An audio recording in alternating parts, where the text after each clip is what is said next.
Welcome to the Liberty and Leadership Podcast, a conversation with TFAS alumni, faculty, and friends who are making an impact today. I'm your host, Roger Reen. Today, I'm very excited to welcome Dr. Joshua Mitchell. Dr. Mitchell is a professor of political theory at Georgetown University and has taught several courses in political philosophy at TFAS programs, both in the U.S. and at our international program in Prague. Joshua Mitchell has written widely on a range of subjects, most recently on identity politics. Dr. Mitchell is one of the world's leading experts on Alexis de Tocqueville and has applied the wisdom of Tocqueville and other great thinkers to many of the problems of today. Josh is the author of several books, his most recent one being American Awakening: Identity Politics and Other Afflictions of Our Time. His previous book, Tocqueville in Arabia, has just been re-released by Encounter Books with a new introduction. Josh, welcome to the show. Good to see you, Roger. I want to discuss the insights contained in your most recent book, American Awakening, but I'd like to first begin with your previous book, Tocqueville in Arabia, Dilemmas in a Democratic Age, which you published in 2013, and now I understand is coming out again through Encounter Books with a new introduction, which I'm looking forward to reading. The themes in both books really tie together, and they focus on identity, how democratic man has become disconnected in a world of unbounded freedom, the concepts of debt and guilt, redemption, innocence. So let me begin by asking just a general question about the origins of your thoughts on these themes. Did they start the day you sat down in graduate school with a copy of Tocqueville's Democracy in America, or do you trace them more to your experiences in Qatar and Iraq and at Georgetown University and more contemporary events taking place? It's a great question. My father was foreign service, and we grew up in the Middle East, and I say that with a little caution. It was really my formative years till I was about 7. And then I come back to the United States and I realize, even though I'm obviously an native English speaker, I realize there's something deep here that's different than the Middle East. And I think it took me decades to formulate it, but it was this Christian underpinning. So I've always had a theological interest. And in graduate school, I was admitted both to divinity school and the political science department, and chose the political science department only because I had greater freedom, but I kept taking religion courses. So that's the first thing. The second thing I would say is I finished up my graduate program, and with great embarrassment, I say I had never read Tocqueville's Democracy in America. And I was asked to teach a course the following semester at the place where I had finished up, the University of Chicago. And I thought, okay, I better read this book, Democracy in America. And I read the author's introduction, which was 11 pages long. And it took me 3.5 hours. I thought, no, I'm going to really pay attention to this. And I closed that book, and I thought to myself, well, you're now going to spend the rest of your life with this book. That was 1989. And so he's been my constant companion. And then I would add, just very briefly, I became deeply troubled by what was happening in the academic field of political science, political theory in general, that the great authors of the 20th century in political theory had come out of World War II, and they were trying to understand the world. And what was happening by the time the late 80s and 90s rolled around in the academic world was that people were losing track of the world and getting involved in secondary and tertiary literature, just getting completely lost in this and forgetting that we have a world out there to explain. And I became so discouraged that I had an opportunity to go and be on Georgetown School of Foreign Service startup team in Qatar in 2005. And I left, Roger. I wanted to step into administration, get back on the ground, build something. And I realized within 3 months of being there that Tocqueville's question, which is what is the transition from the aristocratic age to the democratic age look like, was being played out right in front of me in Qatar. And I was deeply dissatisfied with the language of Islamic fundamentalism, which is the way we had named it since 2001. I thought, no, that's not enough. We need to come up with a comprehensive framework to understand this. And I concluded then, and here we are almost 12 years later, Roger, and I have the same view that Tocqueville understood that there's a wrestling match going on around the world, this movement from what he called the aristocratic past to the democratic present. And I see this in young people all around the globe. Yeah, well, those insights are in Tocqueville and Arabia, and anyone listening should get a hold of that book, now reissued through Encounter with a new introduction. But I'd like to move to your more recent book, American Awakening. In that book, as well as some other recent essays that you've written in First Things and Elsewhere, you describe two economies: the material economy, where we have this great abundance, all the riches and comforts it's provided, and then what you describe as the invisible economy, the more spiritual economy. I thought it best to start with you kind of describing those two economies, and then we'll move more into the important themes that you bring out in that book. Let me add, there's a third one too. So part of what I'm deeply concerned about, Roger, is that I don't think the left understands what it's doing. It's deeply involved in identity politics, but I don't think there's a really self-conscious understanding of what's happening. The right wants to understand what's happening. And as I say there and elsewhere, the twin understandings of debt, the two economies, as I call them, that conservatives understand are, let's call it the free market economy, the economy of payment. And the other economy is the one in which we have a debt and a payment, so to speak, to our fathers, and that's tradition. And I think the conservative movement has been held together tenuously by those two traditions. Let's call it the free market tradition and the traditionalists, and oftentimes in tension now, but they banded together because of the twin threat of progressivism and communism abroad. I mean, there was unanimity. And I think that's split apart a little bit now, but my point in American Awakening is that there is a third economy. It's what I call the spiritual economy. It's invisible. The Bible has it throughout. So Judas, for example, is the treasurer for the apostles. And he's concerned about paying money, gathering money to have a revolution. He's a social justice warrior, by the way. And when the oil is poured out on Jesus, Judas is thinking dollars and cents, and Christ says, the poor will always be with us. This is important. There's another economy. Here's what he's announcing. And Judas doesn't understand this, which is why he betrays him. So there in the story of the baby in the manger, there's so many instances in the Bible where there's a deeper understanding of a spiritual economy. And that's the foundation of Christianity. And my argument is that identity politics taps into this deep understanding of debt, a spiritual debt. Christians would call it original sin. And that would then have to be resolved in your relationship to God. And then Protestants and Catholics are going to disagree about the place of the church in that reconciliation. But my argument is the churches have failed us. And what's happened is this deeper need to think in terms of spiritual debt has now spilled out into the public, and it's taken the form of identity politics. And my view is a healthy economy, a healthy working economy, a free market, can only transpire if we've relegated this spiritual economy to the churches.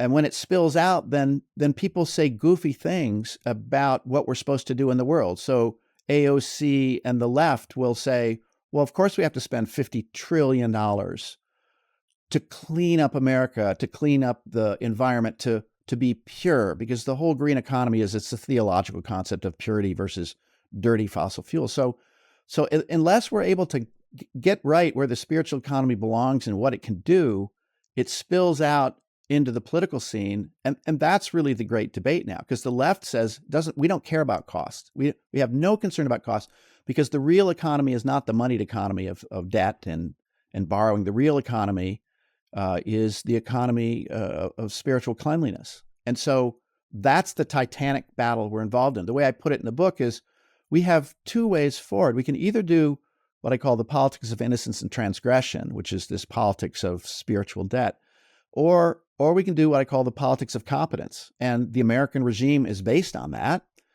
Adam Smith is based on that. Tocqueville's based on that. And that's really the titanic choice we have in front of us. And if we don't return to the politics of competence, which has all sorts of implications for affirmative action and DEI, you know those, If we don't return to that, we're doomed, because nature is only going to put up with this, or history is only going to put up with this, or providence is only going to put up with this for so long. Because if you don't have competence, you're going to have foreign powers that are going to overrun you. And that's the final threat here. You make an interesting distinction in your writing about this identity politics and contrast it with progressivism. Because as you point out, the problem today in the left isn't progressivism, because progressivism in some sense is ruled by elites. It has pays some lip service to competence of a kind. But you point out that it's not that the left wants the experts to rule. They want the innocents to rule, I think is the way you put it. You make a strong statement there. You say the left does not want to strengthen America. It wishes to destroy it. Could you expand on that thought process there? Your thoughts? So the way I characterize America is in terms of three phases. The first phase, which is the one Tocqueville and the founders were thinking about, was a regime of citizen competence, decentralized government insofar as that's possible. You count on citizens to become competent through their mediating institutions, which the state has little control over. In the late 1800s, late 1880s or so, you get Woodrow Wilson and others beginning to say, well, it's too complicated. Democracy is too complicated. We need to have experts running the regime. And so that moves us into the second phase of American history, which is progressivism. It's expert competence. It's still competence. We should be clear about this. It's a belief that you need to have competence. But it says, the argument is that citizens aren't up to it, so we're going to have experts. And I don't like that, but it's at least a continuation of the idea that you have to have competence. And what I've noticed in the past 20 years in higher education is that we're not training experts anymore. To get through higher education, you have to demonstrate that you are going to abide by this politics of innocence and transgression, or the shorthand is identity politics. Identity politics is concerned with one thing. It's concerned with establishing purity and stain and purging the stain. So critical race theory, for example, and DEI are really about calling out what they call white privilege. And this, to do this, you have to go back centuries. I mean, Marxism called out the oppressors, but it had nothing to do with their past. It had to do simply with what class they're in right now. Identity politics needs to do a deep dive on your history and mine, everybody's history, to show that, in fact, that there's a group of people who are irredeemably stained. This is deeply theological.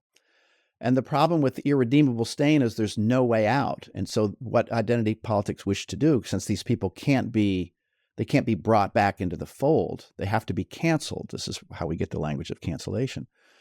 It tries to purge and uses the medical model. So there's toxic masculinity. This is a medical model, or a psychological model, heteronormativity, homophobia, Islamophobia. These are claims about sickness and health, not about ideas that one should talk about, but literally about who's pure, who's poisoned, how we clean up the social body. And so this is very, very dangerous. It's a continuation of Marxism. And this is why I say to my colleagues everywhere, we can't think of it quite as Marxism, but what it does, like Marxism, is it identifies a group that has to be purged. And I say to my students and to my colleagues that I'm very worried that we're in the very early innings of a new kind of thing. It's not Marxism, but it's like Marxism in that it wishes to purge. This could go on for 100 years. And we have to remember that the death toll with Marxism was 100 million people. I mean, we haven't really begun to see the full implications of purgation. And just to carry this further, and I do say this in the book, as you know, I think the full implications of identity politics is transhumanism. Because the problem is the human being is stained just by virtue of having, say, a carbon footprint, or by desiring to reproduce. I mean, all this produces a toxin on the earth. If carbon is a poison, which is deeply dubious from a biological standpoint, then the only implication is that we have to move beyond the human form, because humanity itself is poisoned. And there's a movement within identity politics doing that. So identity politics is this attempt is to think only in terms of purity and stain. I characterize it as a great awakening unto purity and stain without God and without forgiveness. So we're involved in the biggest religious movement we've had, I'd say, since the 1820s, but there's no reconciliation, there's no forgiveness, there's no atonement. It's incredibly dangerous, Roger. To take that a little further in your book, you talk about these incomplete religions that have replaced Christianity. And I think you say Tocqueville predicted this development in his writings. And we look now to man for redemption instead of to God. Is that the correct understanding of that? And what are these incomplete religions? So I don't know, Roger, I can't remember honestly if I may have used the term in passing in American Awakening, but I will say in the several years since then, I've thought a lot more about this term. So in Democracy in America, Tocqueville tells us that man is a religious animal and you can try to erase it, it will never go away. So that he writes that in 1840. And then he never finishes his great work on the French Revolution called The Old Regime and the French Revolution. But in the first few chapters of that book, he's done a lot of thinking since writing Democracy in America.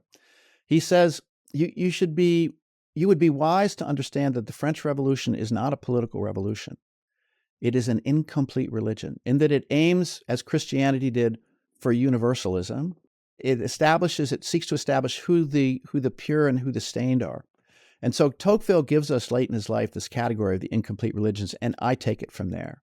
And my argument is that we don't move from the Christian world to the secular world. This is a great mistake that I think conservatives need to rectify. Tocqueville's brilliant insight is that we move from the Christian age to an age of incomplete religions, because the longing to work through purity and stain, the longing for redemption, is in the human soul.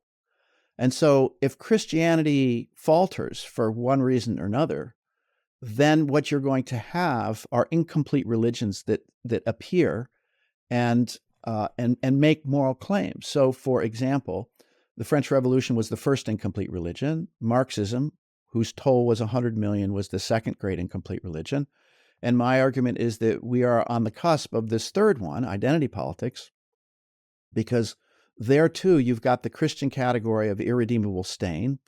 You have the Christian category of the scapegoat.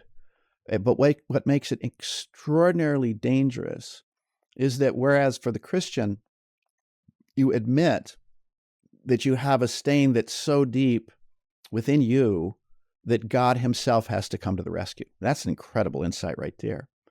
But all of us around the world, irrespective of our different social standings and what we have done and received at the hands of other people, all of us bear this stain, and only the divine Redeemer can heal the sins of the world. So the world can only be made pure through the divine act of self-sacrifice. But what we have with identity politics is the taking of this, I'll call it a vertical relationship between the divine and man, and turns it on its side, makes it a horizontal relationship in the following form. We, the defenders of identity politics, have the audacity to make declarations about who is pure and who is stained. And you can establish exactly what your moral standing is by going to look up your intersectionality score. So the prime transgressor, as I call him in American Awakening, is the white heterosexual male. Let's add Christian. The question of the Jews, that's a very interesting question, which October 7th has raised, and we can talk about that later. But you need a prime transgressor. This is the key, because it's only through the prime transgressor that everybody else can establish their relative standing. So, for example, this seemingly innocuous term, people of color, is actually disgusting and repulsive because it presumes that there's an alliance between all groups who are not white because they're not white. White is stained, and we, people of color, despite our differences, have this one thing in common, that we are the innocent victims. It's deeply, deeply pernicious. Let me carry on just for a second. The problem, and there are many problems with this. One, no peoples ever make advances if they keep blaming others for their troubles. Does not happen. And I work closely with Bob Woodson, who says that the idea of the innocent victim in Black America is probably the most pernicious idea of all that's stopping Black America from moving on. So we can talk about that too. But the problem is you've got this need to purge. With Christianity, there's a divine scapegoat who takes away the world. But when you turn this vertical understanding on its side, then you need to go out and identify people. And the first group that's been identified, we all know this very well, is the white heterosexual male and all that he has accomplished. And so to come back to your earlier point, identity politics is out for the destruction of everything that the prime transgressor has brought about. And that would be the U.S. Constitution. It would be free markets. It would be Republican government. It would be any number, Christianity. It would be any number of these things. So the prime transgressor and all that he's responsible for must be purged. This is not a project of construction. The progressivists believe that they can make a better America. You know, the great book of the progressives is called The Promise of American Life. They might have been wrong, but that's what they believed. So we have a big problem with identity politics. And they've had this whole concept of colonizers lately has been a new concept, which places a lot of us in that category of transgression. And that's an incomplete religion too. So the post-colonial literature, it draws on Marxism. Maybe it's incomplete religion 2.3 or something, and identity politics is 3.0. But there's a great temptation to use these easygoing terms. And when you have these easygoing terms, Roger, it doesn't matter that the concert goers were slaughtered and raped, because if you're a colonizer, if you're an oppressor, you deserve death. We have to be very clear on this. There's no moral nuance whatsoever within these incomplete religions, which is why Stalin could just say, yeah, we're going to slaughter 40 million Soviets. That's what we're supposed to do because they're impure. You have commented in several places I know about the problems that some of these problems are on the alt-right as well. And you see it sometimes on the right. Could you comment on that? Yeah. So just a quick passage from Tocqueville that I love. At the end of the author's introduction, he says, while the parties have busied themselves with tomorrow, I've tried to see the whole of the future. So what he sees is that in this new age, this new democratic age, you're going to have splinters on either side. And my concern on the right is that there are very smart people on the right who have their finger on the pulse of identity politics, and they know what needs to be done. And that's fantastic news. Because I don't think we get back to a kind of Tocquevillian liberal regime, and I don't mean that in the sense of leftism. I don't think we get back to it until we can get rid of identity politics. But the alt-right option is one that a lot of young men, America, I think maybe even more so in Europe, are very tempted by. And we have to understand what it is at a very deep level. You can talk about Richard Spencer and others and say, oh, they're members of the alt-right. And no doubt there are people who self-identify as alt-right, just as there are people on the left who identify themselves as communists and progressives, and they're not.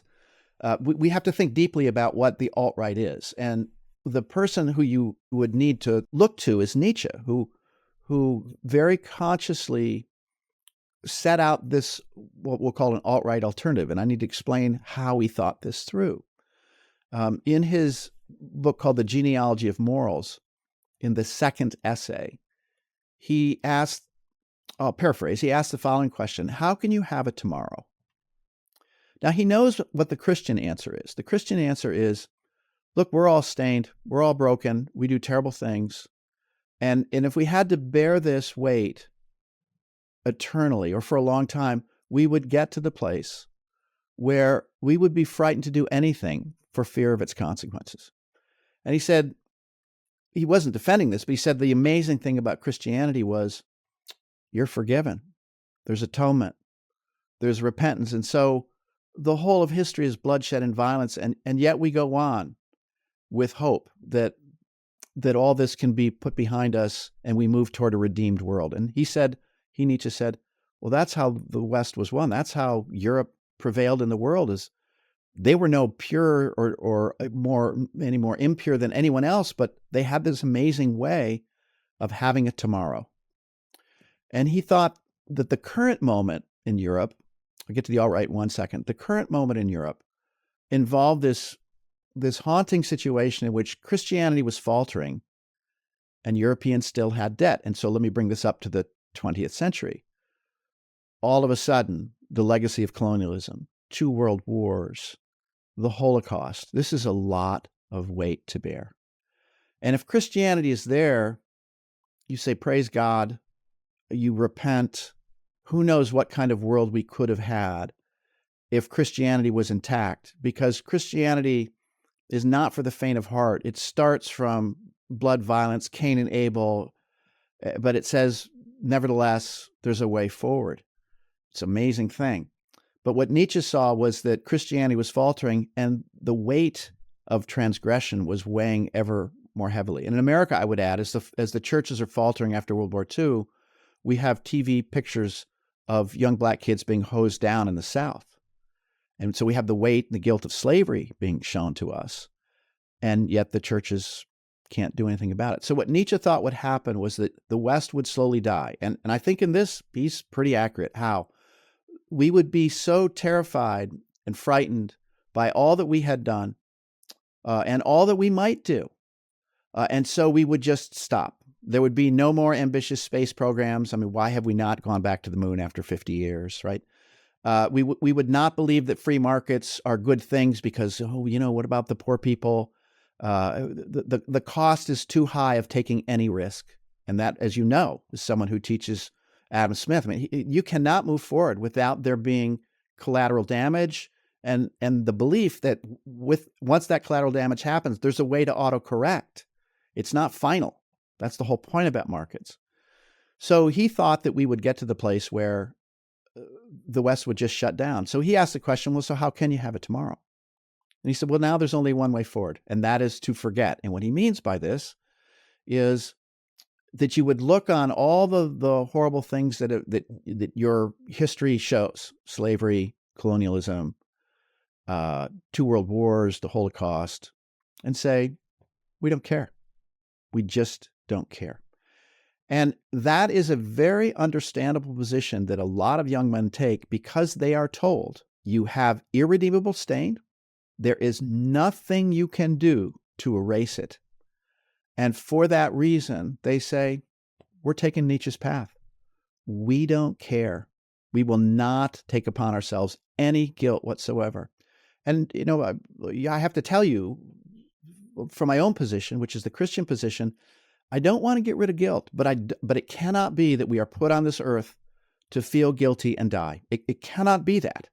It must be, and I believe it is, that we are going to be involved in all sorts of transgressions, some greater, some less, and we are given an opportunity every single day to atone for this, repent, and start anew.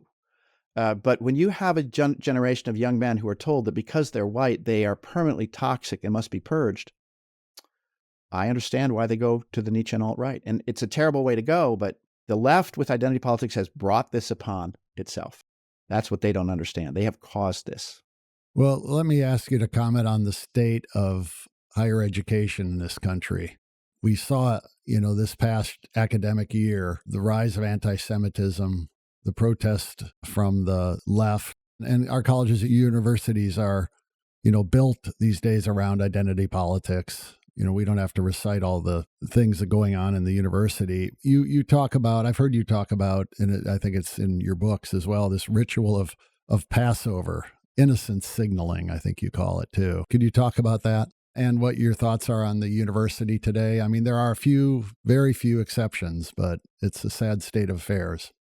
Yeah, Hillsdale, Dallas, a few others, but almost all of them have been captured. So I don't use the term virtue signaling because virtue is of Greek origin, but the category of innocence and victimhood is a biblical category. And so we are deeply involved in the biblical category of innocence signaling, not virtue signaling. But let's talk about what that means.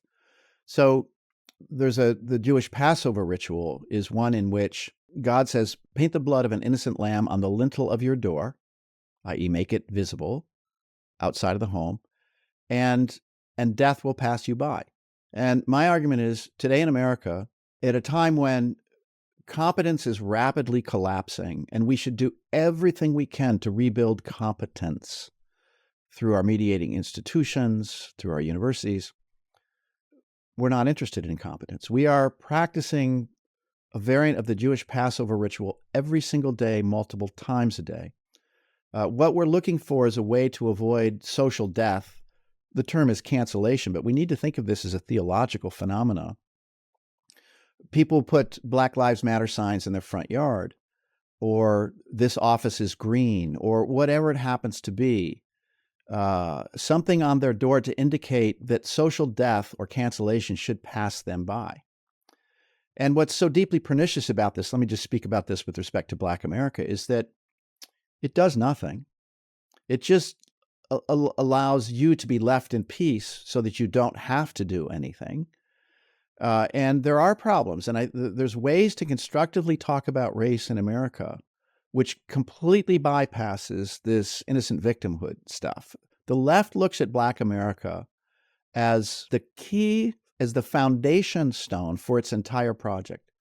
Because what the left has done is it looks at Black America and it sees innocent victims. And by the way, Bob Whitson tells me in the 1950s, when this idea began to circulate in Black political culture that maybe they could take the standing of the innocent victim, a lot of Black leaders said, under no circumstances will we do this.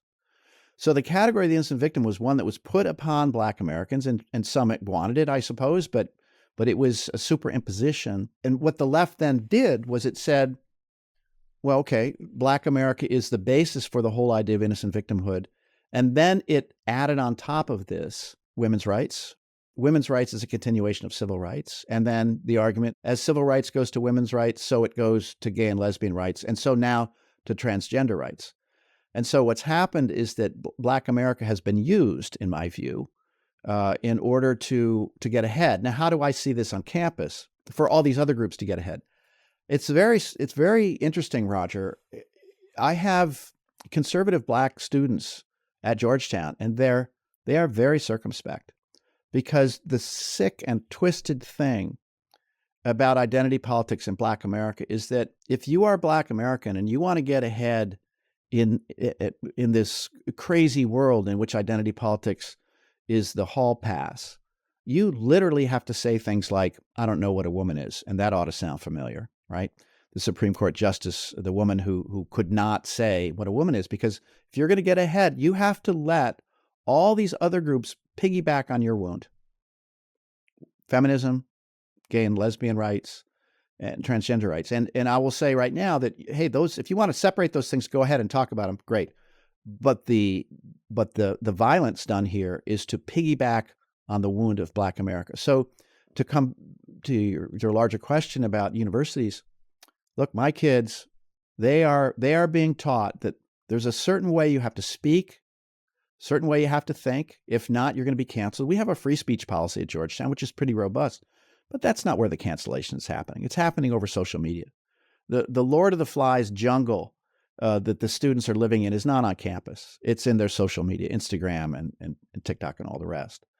So we have a horrible intellectual environment. Roger, the day after the Hamas attacks on October 7th, I said to my class of 30, so I'd like to hear your views on what happened.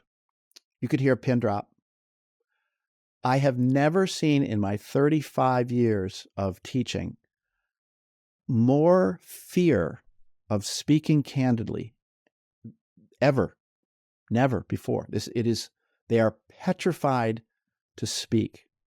And this is why, whatever you might think of Kamala Harris, the regime that has been moving forward in this direction since, I would say, the 2010, the beginning of the second half of the Obama term, I think that's when it really started to happen.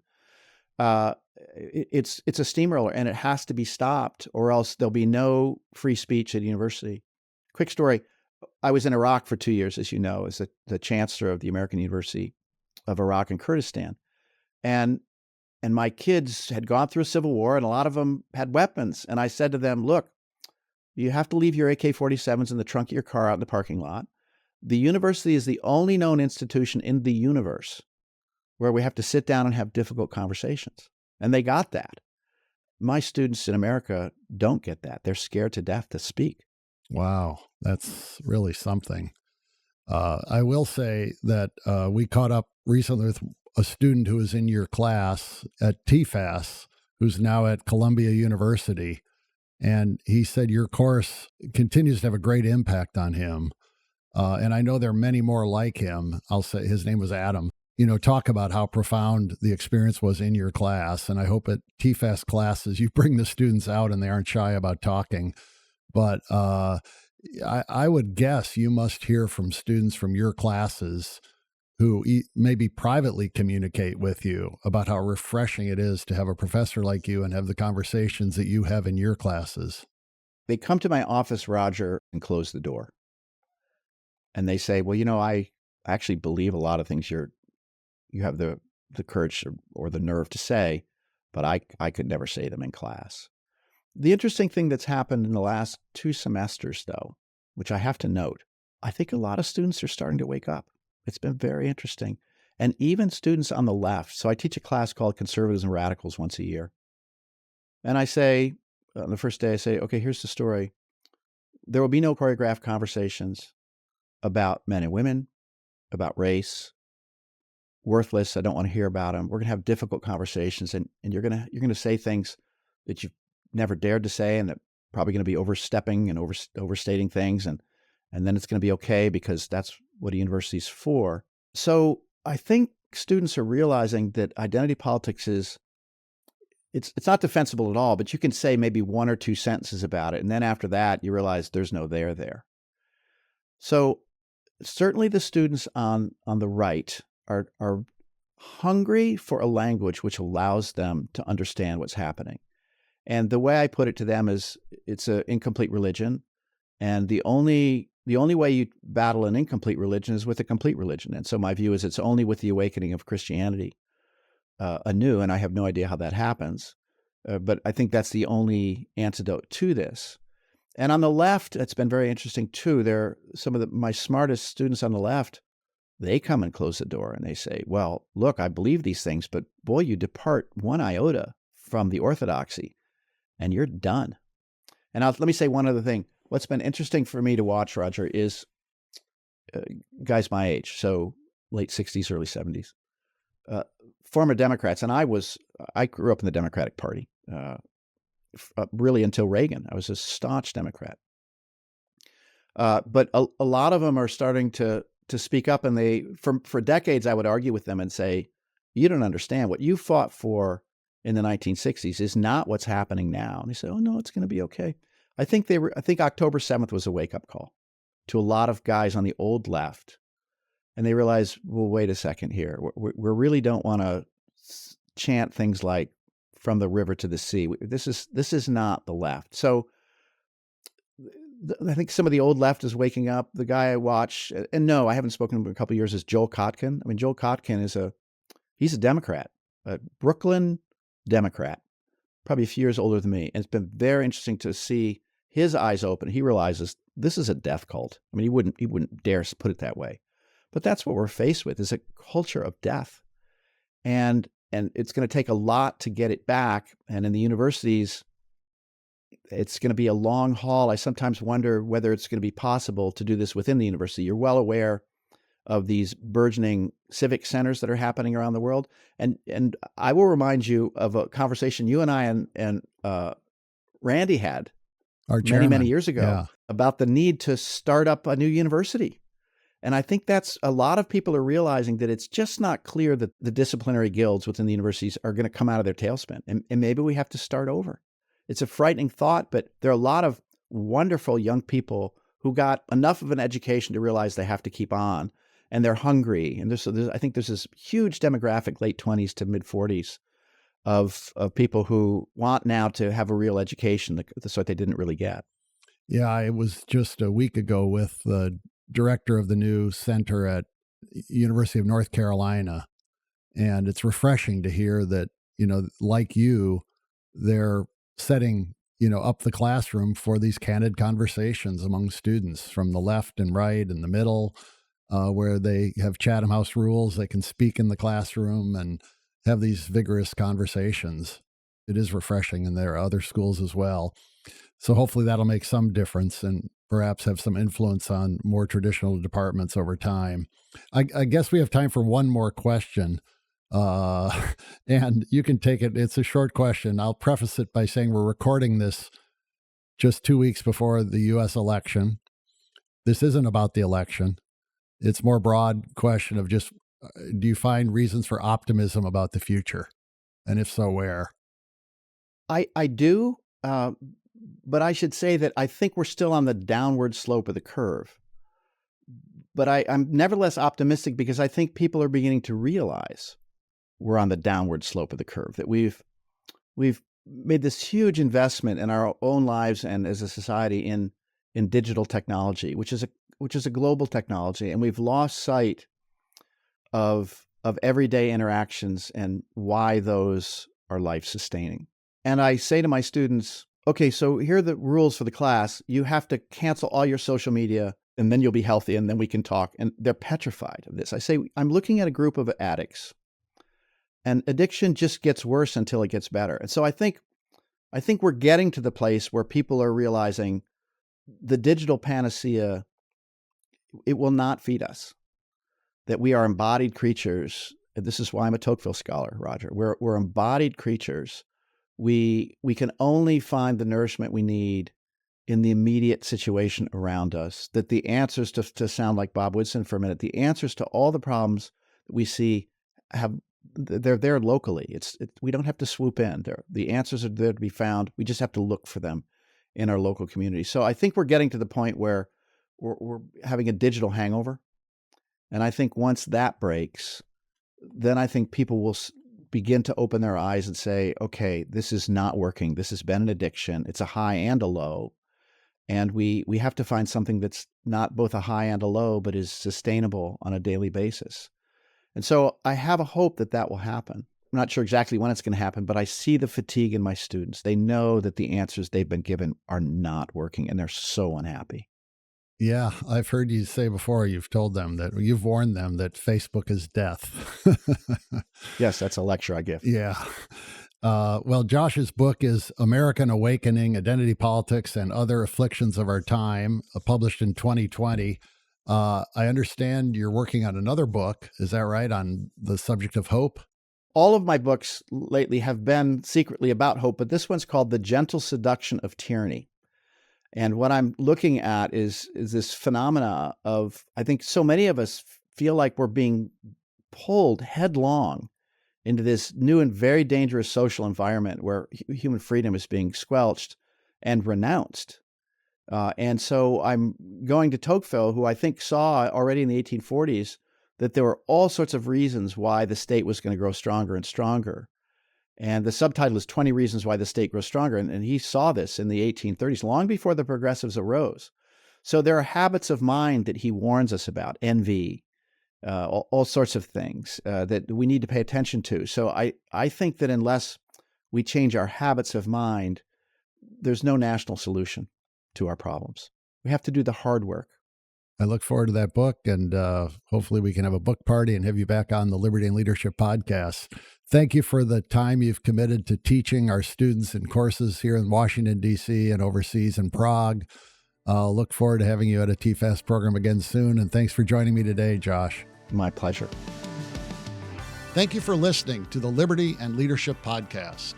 If you have a comment or question, please drop us an email at podcast@tfas.org.